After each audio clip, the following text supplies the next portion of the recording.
Well, basically, guys, here we go. So this should be the last one where I have to do this talk over the episode kind of thingamajig here for it. To continue with my train of thoughts for the last show, or the last episode of this that we were going over, the anime I couldn't think of is Toradora, with Minori and Taiga in it. It's a good show. Wonderful. It's actually a great anime. If you haven't already seen it, I would recommend.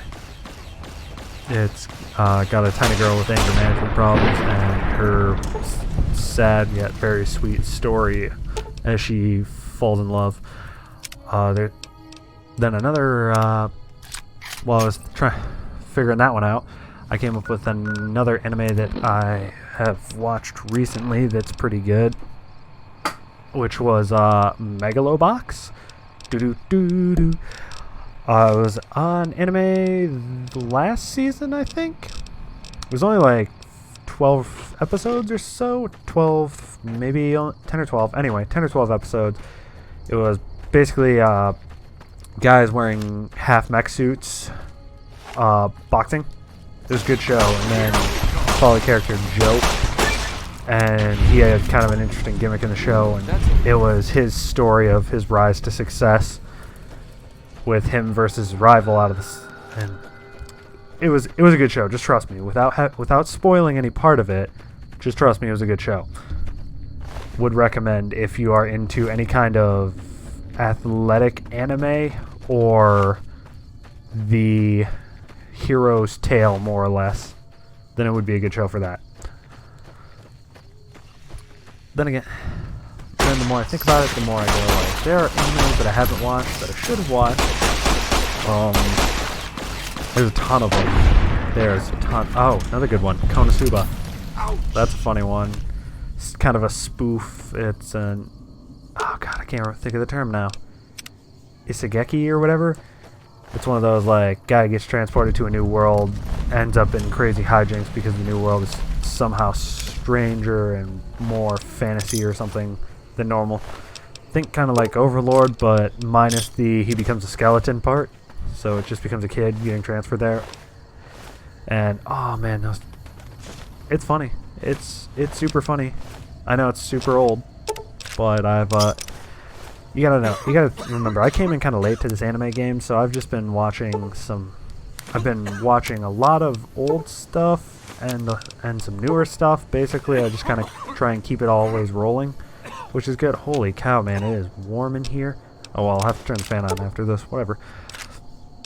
But yeah, so I came in kind of late to this anime thing, but now that I've found my way into it, I'm hitting it hard, and I'm watching a bunch of different stuff, and I think I have kind of fallen into a slice of life rut, more or less, where it's like those are kind of the ones that I really enjoy, or the ones where it's just like it's crazy hijinks and whatnot and this, that, and the other thing, because it's like, oh my god, my normal life is so crazy and you don't even know when this, that, and for some reason I just keep going headlong into those. Like, those are my jam.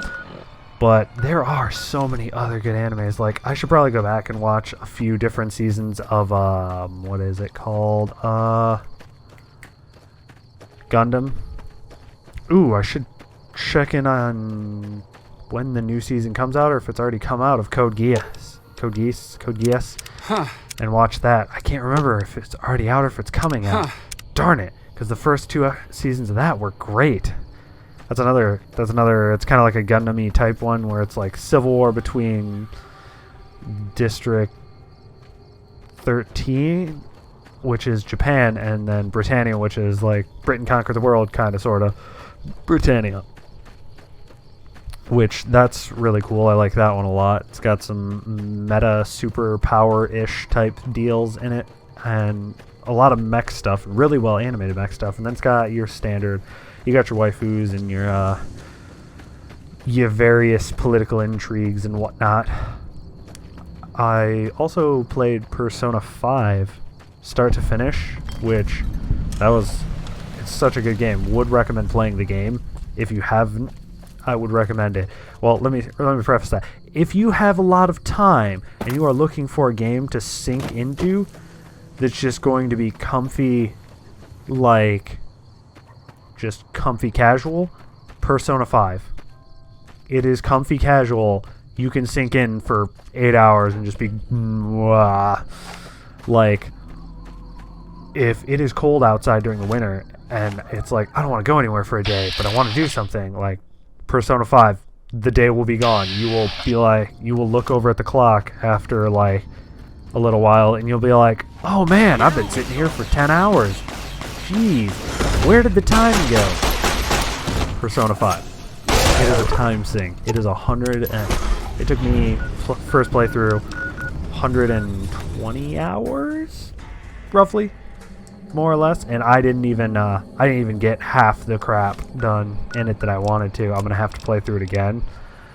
But they came out with an anime adaptation of the game called P5 the Animation or something like that.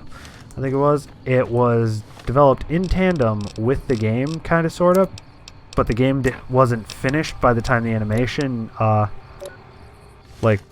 wasn't finished by the time the animation started to come out, or no, maybe it was.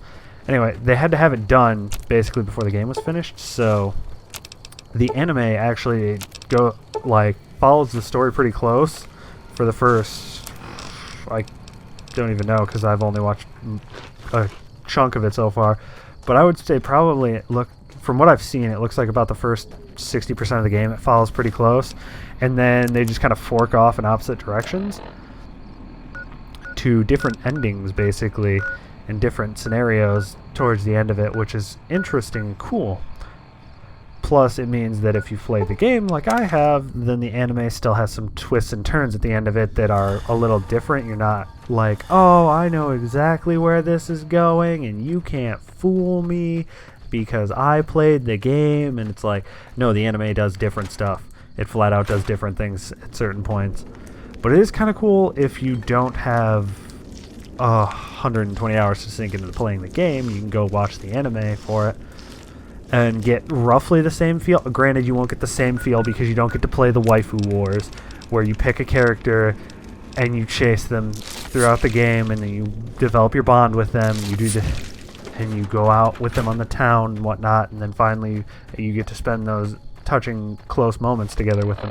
You don't get that if you watch the anime, because the anime is trying not to isolate people by picking a favorite girl in it, so they just kind of loop it back around and everybody's just kind of equal. They basically just take you do all the link quests, basically, like the social link quests to them. You do all those for the different girls basically in the animation, but they choose the let them down gently option, where it's basically like, we're just going to be really close friends at the end of this, so that way nobody feels like, I can't believe the creators picked insert character's name here as best girl confirmed, like it, because that is a quick way in an anime group or a RPG group or anything where you can pick a waifu. That is the quickest way to split people apart and make conflict, is to have like one of the producers, the creators, whatever, be like, no, this is best girl. Unless there's only like one option, or there's only one clear option, like say like you have a main character in a game, like we'll do Nier Tomato. Everybody says 2B is best girl in Nier Tomato. Nier Automata. Looks like trouble. I just call it Nier Tomato because it's funnier. So they say 2B is the best girl. Nobody's going to argue that point, because every other girl in that game is either not involved as heavily or is a far shadow of 2B. So 2B is best girl, and that's not a big deal. But when you get into a show like let's say Konosuba, for instance, Konosuba has 5-6 girls in it that people could potentially make arguments for as best girl. Darkness, Megumin, Aqua, Eris, or whatever her name is, Wiz, and Union.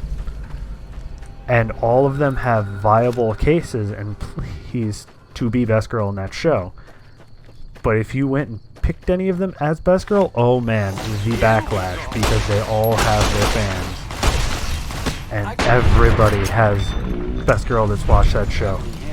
It's impressive, actually, how polarizing all of those girls are. It's like, oh, you picked this one. Oh, you picked this one? Oh, we aren't friends anymore, basically. Because it's like, oh, your waifu's trash. No, your waifu's trash. And anybody that doesn't watch anime, that doesn't understand what I'm talking about here when I say waifu, best girl, stuff like that, you might just wanna watch one of my other videos that has no commentary to it, because I'm gonna throw those terms around a lot if I gotta if I gotta keep doing voiceovers like this. I'm gonna throw that shit around all over the place, because I do it in every game. Doesn't matter what the game is. Like Titanfall 2. Even Titanfall 2. I've played how many? 2 seasons of that, plus so much more. Best girl is still Gates. I think her name is Gates. Yeah, it's Gates. It's the chick that drops in the ship with you on the 6-4. Yes, that is best girl there. Unless serious case can be made for BT. Serious case for BT. But if not BT, best girl is Gates. Yeah, so basically you can pick best girl and waifu in everything. Pretty much anything.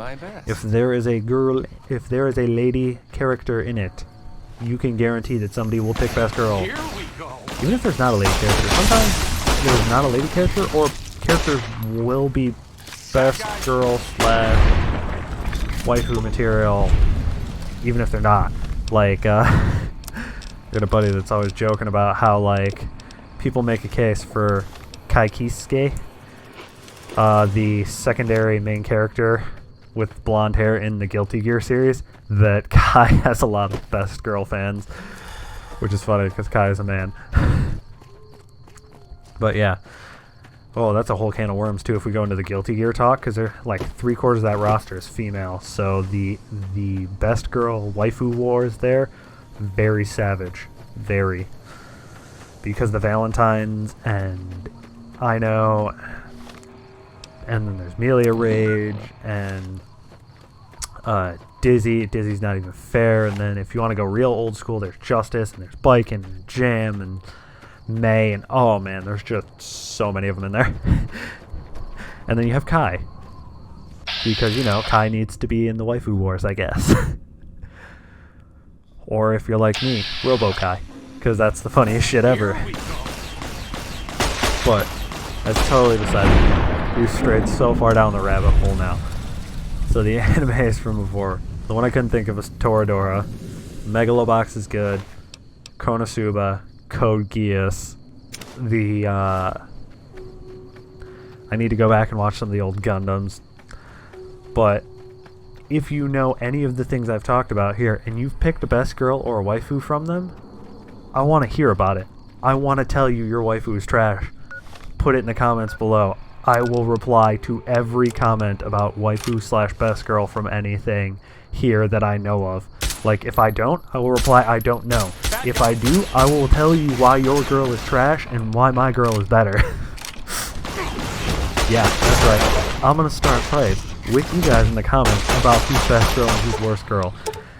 And it's gonna be hysterically funny. And catch you guys down in the comment section fighting. Later.